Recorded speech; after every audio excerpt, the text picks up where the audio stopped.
I've got the servo installed.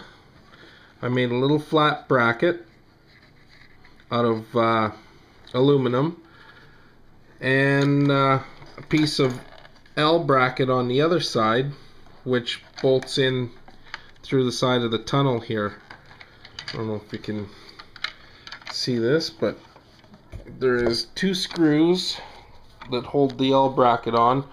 Now they don't stick out at all, and they shouldn't affect the shouldn't be in the way of the track or anything like that. So, and it's perfect. It holds the servo in nice and solid. So I'm just about ready to finish up the steering linkage. So this here is the steering mechanism that I'm going to use. I constructed it out of 2 pieces of aluminum L bracket. I notched out the sides, made one fit into the other, so they're a little bit offset, and a little bit offset on the height, but that don't matter.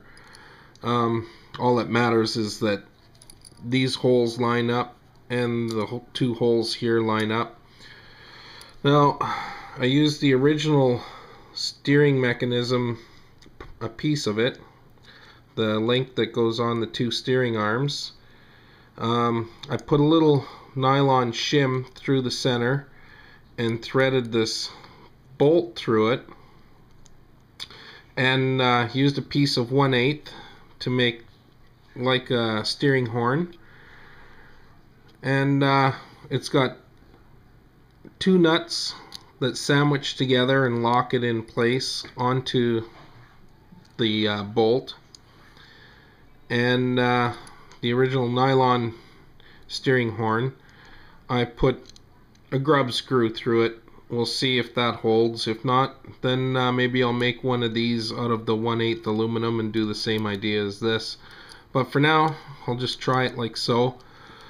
So that's the steering mechanism ready to be installed on the sled.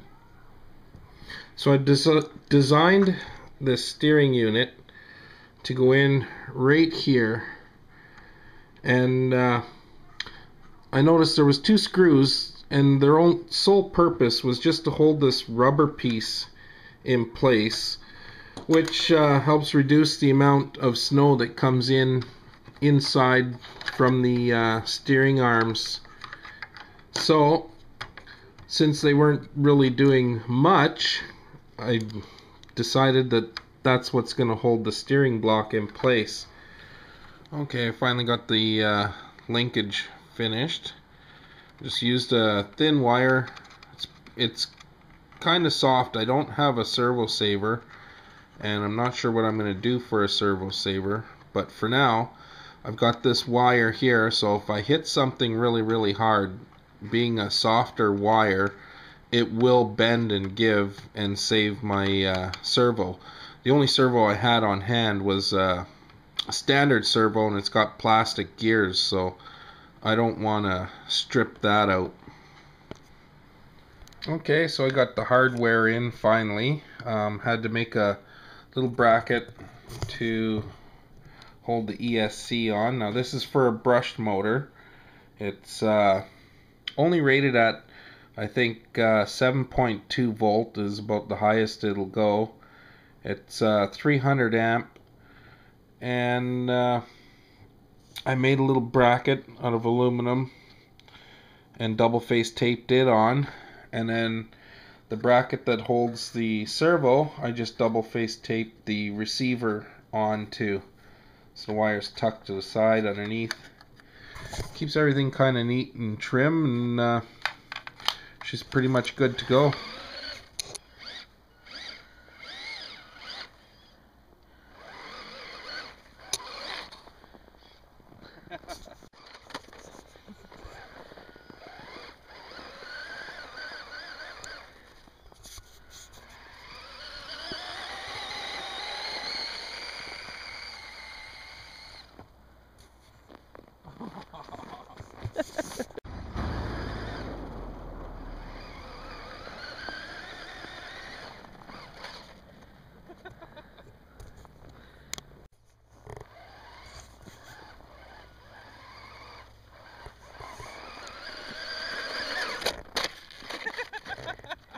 The aftermath.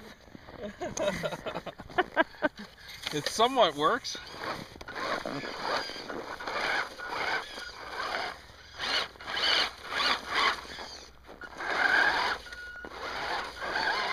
Jeez, baby, you're hard to keep track of.